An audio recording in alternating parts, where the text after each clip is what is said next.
Hello students, today we'll be starting a chapter which is known as areas related to circles. Now you might be wondering, why are we studying this? We already know what the area of a circle is. We already know what the perimeter of a circle is. We studied it in class 7, 8, 9, so on and so forth. That's why the chapter is areas related to circles.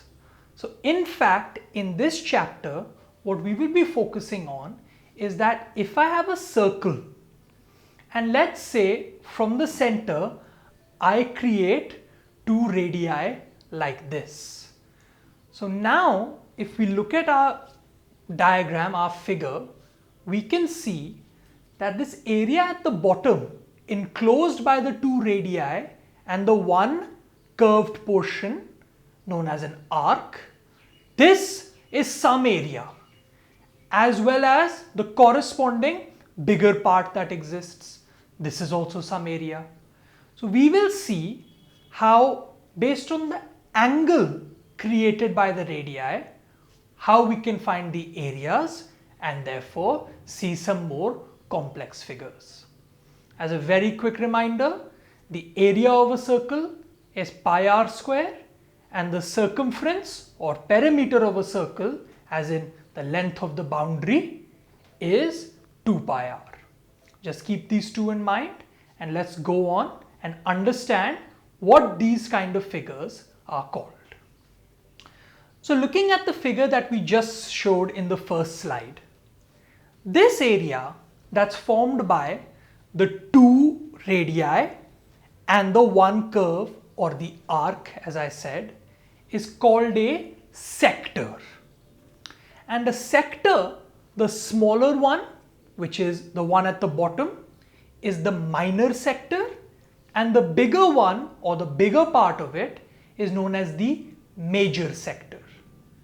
When dealing with sectors, it is very straightforward. Let us say that the angle formed by the sector, as in formed by the two radii, is theta. Then the area of the minor sector, which is shaded in the diagram, is theta divided by 360 multiplied by pi r square, or just your angle of sector divided by 360, which is the angle of the whole circle, multiplied by the area of the circle. Similarly, the circumference of the arc or the length of just the arc, as highlighted in the figure, is going to be theta upon 360 multiplied by 2 pi r, just like area. The corresponding area of the major sector can be calculated as either area of the circle pi r square minus area of the minor sector, because that is the part that's not there, or as 360 minus theta, because that is what the angle of the major sector will be, since the minor angle is theta. So 360 minus theta divided by 360 into pi r square. Same for the circumference or length of the major arc. 360 minus theta upon 360 into 2 pi r. These are known as sectors, and you must understand these words so that if someone tells you minor sector, you understand and visualize what they're talking about. Let's move on to segment. Now we will look at the concept of a segment.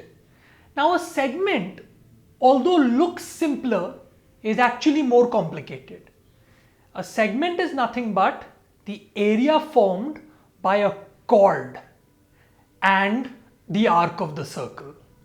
So just like in sectors, the smaller one is called the minor segment and the bigger one is called the major segment. Now to calculate the area of a minor segment, you actually need to create the minor sector associated with that chord. So we are going to draw the two radii just like if it was a sector.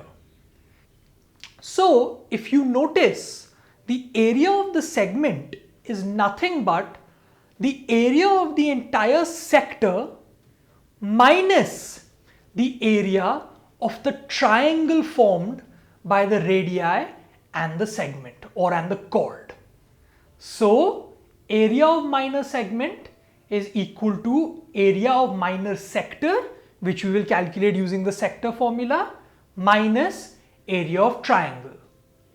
The major segment can either be done as area of circle minus area of minor segment, or area of major sector, as we've highlighted here, plus the area of the triangle, because clearly that is still missing. What we're going to do is we're going to look at a question now which shows us how can we find the area of this triangle if we just have the basic amount of information. Let us say this is the sector we have been given. It is a sector with angle 60 degrees. And I want to find the area of the segment formed by joining the ends of my radii. So, as we said, it is going to be area of the sector minus area of the triangle.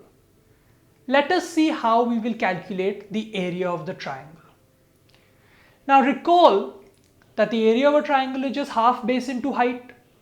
From the center of the sector, I am going to draw a perpendicular down to the chord. Now we know that this perpendicular bisects the chord. It's a property from class 9, we can use it. So actually the chord is bisected. I know that the radius just has a length of radius r, and the angle is also bisected by this perpendicular. So in this triangle that we look at now, the hypotenuse is r, the angle is 30 degrees, and the distance at the bottom is half the distance of the chord, which is nothing but our base.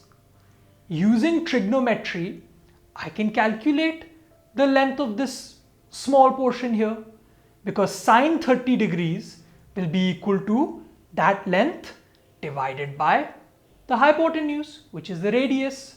I know sine 30, I know the radius, I will be able to get the length of that portion. Similarly, the length of the perpendicular will come from cos 30. Cos 30 is equal to perpendicular, because in this case that acts as the same side upon hypotenuse. So I can get the perpendicular and half the length of the chord, which means I now have the length of the chord. So with this, I have the area of the triangle, which we will calculate by half base into height. This is how you will approach segment questions. Find the area of the triangle by finding the length of the chord and the height of the perpendicular using trigonometry and the concept that the perpendicular bisects the chord and the angle of the sector. Now let's look at some more complex figures. So let's look at a figure that looks like this. We have one big sector and another small sector inside of it. The angle of the sector is 30 degrees. The radius of the big sector is 14 and the radius of the small sector is 7. We want to find the shaded portion, which, as we can see, is nothing but the area between the two arcs. So the best way to calculate it is, I'll calculate the area of the big sector and subtract the area of the small sector. So I'll be left with the area between the arcs. So the area of the big sector will be 30 upon 360 multiplied by pi r square. In this case, r is 14. That's the big one. So 30 upon 360 into pi into 14 square. Area of the small sector similarly will be 30 upon 360 into pi into 7 square. And so the area of the shaded portion is 30 upon 360 or 1 by 12 into pi into 14 square minus 30 upon 360 or 1 by 12 into pi into 7 square. And then we will simply calculate this, maybe take common. So for example, I can take 1 by 12 pi common and I'll be left with 14 square minus 7 square, which is 196 minus 49. So I am left with 1 upon 12 into 22 upon 7 into 147. And you can calculate the remaining portion for yourself. This was a fairly simple example. Just identify that which shaded region do you need, what two areas do you need to subtract to get there. Let's look at a slightly more complex example. Look at this figure now. In this figure, we have a quadrant of a circle, which is nothing but a sector with a 90-degree angle. Now the sector, the quadrant, has a radius of 7 centimeters. And from the top corner here, let's call it A, I actually draw a simple line to the other radius in such a way that the length of the bottom part of the triangle is only 6 centimeters, not 7 centimeters. So as you can see, I have a quadrant AOB, but I have a triangle AOC. And we want to find this shaded region again.